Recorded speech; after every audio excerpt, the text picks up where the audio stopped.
علامہ جلال الدین سیوطی جمع الجوامع میں سعید بن جبیر رضی اللہ تعالیٰ عنہ سے نقل کرتے ہیں کہ اس نے کہا کہ ایک عورت کو حضرت عمر کے پاس لایا گیا۔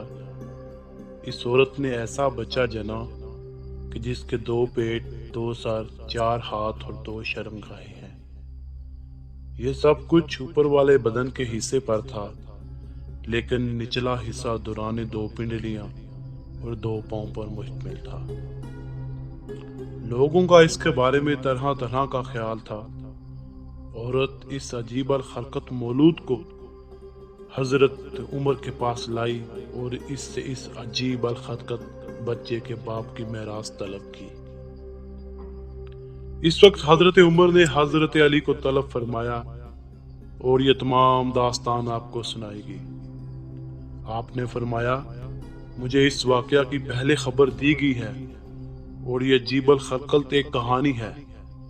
سردست اس عورت کو اس بچے کے ساتھ پابند کیا جائے اور اس کے مال کی حفاظت کی جائے اور ان کے لیے ایک خادم مقرر کیا جائے جو ان کی اچھی طرح سے سرپرستی کرے۔ زیادہ زمانہ نہ گزرا تھا کہ عجیب الخلقت کی ماں دنیا سے چل بسی اور وہ عجیب الخلقت بھی بڑا ہو گیا۔ اس نے اپنی میراث کا مطالبہ کیا۔ آپ نے حکم دیا کہ اس کے لیے ایک نمرد خدمت کے لیے مقرر کیا جائے۔ چند دن گزرے کہ اس کے ایک حصے نے شادی کا مطالبہ کیا۔ اس کی حضرت عمر کو خبر دی گئی اور حضرت عمر نے حضرت علی سے اس کے بارے میں سوال کیا کہ اس معاملے میں کیا کیا جائے۔ ان میں سے ایک بدن جو چیز مانگتا ہے تو دوسرا اس کے الٹ کرتا ہے، حتیٰ کہ ان میں ایک نکاح کا مطالبہ کرتا ہے۔ حضرت علی نے فرمایا، اللہ اکبر، اللہ بڑا حلیم و بزرگ ہے۔ یہ ہرگز نہیں ہو سکتا کہ وہ یعنی ایک حصہ اپنے بھائی کی آنکھوں کے سامنے اپنی بیوی سے جمع کرے۔ میں تم کو آگاہ کر رہا ہوں، اس عجیب الخلقت کا نکاح کی خواہش کرنا علامت ہے کہ اس کی موت قریب ہے۔ اسے اس کے حال پر چھوڑ دو، یہ 3 دن کے اندر مر جائے گا۔ جس طرح علی نے خبر دی تھی وہ 3 دن کے بعد مر گیا۔ جب وہ مرا تو حضرت عمر کو بتایا گیا۔ حضرت عمر نے صحاب سے مشورہ کیا۔ کچھ نے کہا کہ اسے تلوار سے جدا کیا جائے۔ حضرت عمر نے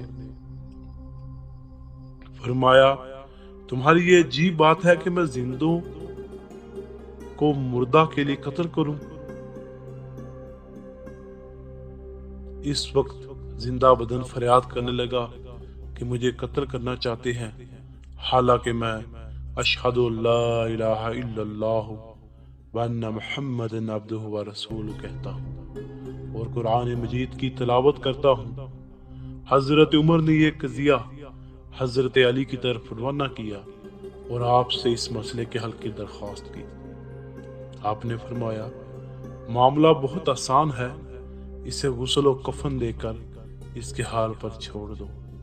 جس سے لٹکا ہوا ہے وہ اٹھائے رکھے گا، وہ گل سڑ جائے گا، جیفا ہو جائے گا تو اس کو کاٹ دیا جائے گا، اس زندہ کو تکلیف نہیں ہوگی۔ گل سڑ جانے کے بعد جڑا ہوا بھی 3 دن کے بعد مر جائے گا۔ جس طرح حضرت علی نے حکم دیا تھا اسی پر عمل کیا گیا، جس طرح خبر دی گئی تھی اسی طرح واقعہ ہوا، اور وہ اپنے کٹے ہوئے بدن کی بدبو سے وہ بھی مر گیا۔